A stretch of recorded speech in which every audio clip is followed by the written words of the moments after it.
صحابہ کرام آئے تھے کوفے، 1000 سے زائد صحابہ کرام، تو وہ مکے مدینے سے قرآن لے کر آئے تھے. لکھا اگر نماز وہی نہیں کہے تھے کہ مکے جا کے کوفے جا کے نماز کو نہیں بنا لیں گے، یا نماز بھی وہاں سے لے کے آئے تھے؟ کیا خیال ہے آپ کا؟ نماز بھی وہاں سے لے کر آئے تھے نا. اگر اہل کوفہ پر قرآن کے بارے میں اعتماد ہے تو نماز کے بارے میں بھی اعتماد کرنا چاہیے. لیکن کرے کیا؟ وہ ایک رافضی کہتا ہے یہ نماز غلط ہے، دوسرا رافضی کہتا ہے یہ قرآن غلط ہے. لیکن قرآن کوفہ میں کہاں سے آیا؟ مکہ مدینہ سے. نماز کہاں سے آئی؟ مکہ مدینہ سے.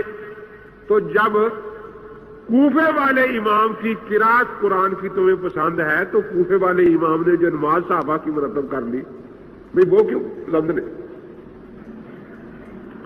پھر ہمارے امام صاحب تابعی ہیں الحمدللہ. آپ نے صحابہ کی زیارت کی ہے. جس صحابی نے اللہ کے نبی کا دور نبوت پورا پایا وہ بلا کتنے سال ہے دور نبوت؟ 23 سال. بالکل ٹھیک ہے. کتنا؟ 23 سال. اور امام صاحب نے تقریباً 40 سال صحابہ کا زمانہ پایا ہے. تو 40 سال کی عمر میں مسلمان نماز شروع کر دیتے ہیں یا نہیں؟ خاص طور پر خیال قرون کے مسلمان. کیا خیال ہے؟ تو آپ کی مسجد میں جماعت ہوتی ہے، کوئی بچہ بھی کھڑا ہوتا ہے تو آپ دیکھتے تو ہے نہیں کیسے نماز پڑھ رہا ہے. امام صاحب صحابہ کو دیکھتے تھے اور صحابہ امام صاحب کو دیکھتے تھے نماز پڑھتے ہوئے. اگر امام صاحب کی نماز خلاف سنت ہو تو صحابہ کو ٹوکنا چاہیے تھا یا نہیں؟ اور وہی چکتے نا جو موضوع سے متعلق. آپ نے یہ مکمل گفتگو سماعت فرمائی ہے. میں چند باتیں آپ کے سامنے رکھنا چاہتا ہوں، فیصلہ آپ نے خود کر لینا ہے. اللہ تعالیٰ نے دین محمد رسول اللہ صلی اللہ علیہ وسلم پہ نازل کیا ہے اور محمد رسول اللہ صلی اللہ علیہ وسلم پہ دین مکمل کر دیا. الیوم اکملت لکم دینکم واتممت علیکم نعمتی ورضیت لکم الاسلام دینا. اور امام ابو حنیفہ دین مکمل ہونے کے بعد پیدا ہوئے ہیں. نمبر 1. اور نمبر 2، جب امام ابو حنیفہ نے نبی رحمت صلی اللہ علیہ وسلم کے بقول آپ کے صحابہ کا زمانہ پایا ہے اور صحابہ کا شاگرد ہو کے اپنے ہاتھ سے نہ قرآن کریم کی تفسیر لکھ سکا، نہ حدیث مبارکہ کی کوئی کتاب لکھ سکا، اور نہ محمد رسول اللہ صلی اللہ علیہ وسلم کی سیرت پہ کوئی کتاب لکھ سکا، اور نہ ہی تاریخ پہ کوئی کتاب اپنے آپ سے لکھ سکا. اب یہ جتنی کتابیں جہاں سے یہ نماز کا مسئلہ لیتے ہیں، ہدایہ، قدوری، شرح وقایہ، فتاوی عالمگیری، در مختار، فتاوی قاضی خان، الاشبہ والنظار، جتنی بھی یہ معروف کتابیں ہیں، یہ ساری کی ساری کتابیں امام ابو حنیفہ کی زندگی کے بعد لکھی گئی ہیں.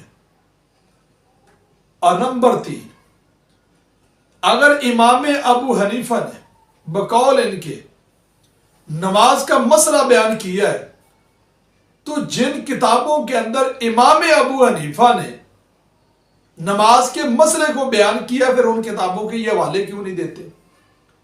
پھر یہ بات کیوں کہتے ہیں کہ جی بخاری میں ایسے ہے، ترمذی میں ایسے، ابو داود میں ایسے، ابن ماجہ میں ایسے؟ پھر حدیث کی کتابوں کا نام کیوں لیتے ہو؟ ان کتابوں کے حوالے کیوں نہیں دیتے؟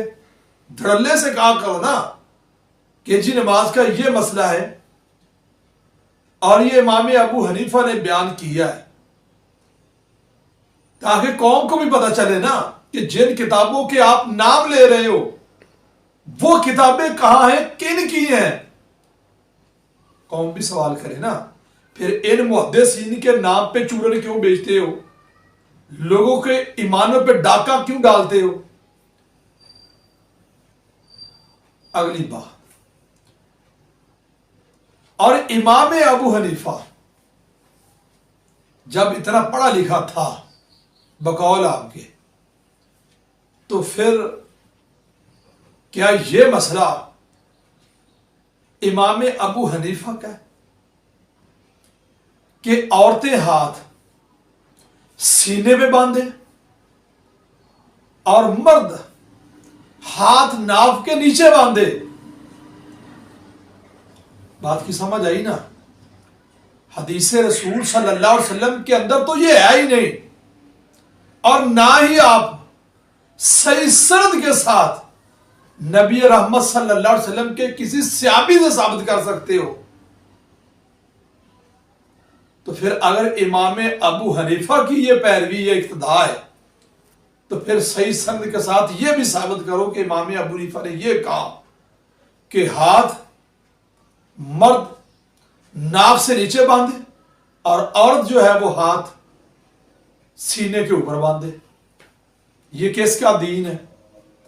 یعنی جب آسمانی دین پہ آپ کا گزارا نہیں ہوا تو زمینی دین آپ نے قبول کیا جو کوفہ میں بنا ہے، تو پھر کوفہ تک بھی اس کا کھرا لے کے جاؤ نا۔ اور اگلی بات، پھر آپ مجھے یہ بتلائیں، آپ نماز کے اندر جو پڑھتے ہیں بدروں کے اندر دعا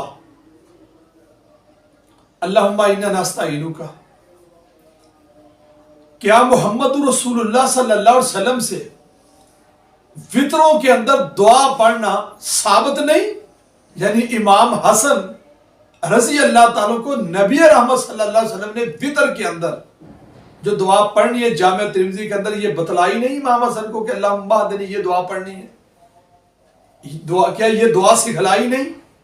جو دعا اللہ تعالیٰ نے نازل کی محمد رسول اللہ صلی اللہ علیہ وسلم پہ، محمد رسول اللہ صلی اللہ علیہ وسلم نے آگے سکھلائی ہے، اس کو چھوڑ کر آپ جو دعا پڑھتے ہیں کیا یہ بات دیانتی نہیں؟ یہ خیانت نہیں؟ یہ دھوکہ نہیں؟ یعنی آپ نے جب نبی رحمت صلی اللہ علیہ وسلم کے نازل کردہ فرامین کو، احادیث مبارکہ کو قبول نہ کیا، امام ابو حنیفہ کی تقلید شروع کی، ظلم تو اس دن ہی بہت بڑا ہو گیا تھا نا، زیادتی تو بہت بڑی کی نا قوم کے ساتھ۔ آپ مجھے بتلائیں کہ نماز کا کوئی ایک ایسا مسئلہ جو محمد رسول اللہ صلی اللہ علیہ وسلم کی حدیث سے مبارکہ نے بیان نہ کیا ہو اور محدثین نے اس کو لکھا نہ ہو؟ ضرورت پڑی آپ کو تو آپ نے آسمانی دین کو چھوڑا اور امام ابو حنیفہ کی پیروی شروع کر دی۔ ضرورت کیا تھی؟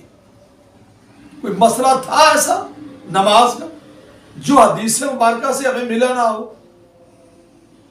بات یہ ہے کہ دین کے ساتھ آپ نے بددیانتی کی ہے، دھوکہ کیا ہے۔ ایک سادہ آدمی، سادہ مسلمان بخاری مسلم ترجمے کے ساتھ لے لے اور وہ پڑھنی شروع کر دے، میں اللہ کی قسم اٹھا کے کہتا ہوں صرف بخاری اور مسلم لے لے، تو اس کا اللہ کی رحمت سے نماز کا تھوڑا نہیں تقریباً پورا ہی مسئلہ حل ہو جائے گا۔ اللہ اکبر سے نماز شروع کرتے ہیں، بخاری مسلم میں ہے، ہاتھ باندھنے بھی بخاری مسلم میں ہے۔ جب ہاتھ پہ ہاتھ باندھنا ہے، ہاتھ کتنا ہوتا ہے؟ ہاتھ ہوتا کتنا ہے؟ اتنا ہاتھ ہوتا ہے۔ جب ہاتھ پہ ہاتھ رکھنا ہے تو ناف کے نیچے تو پھر بھی نہیں آتا۔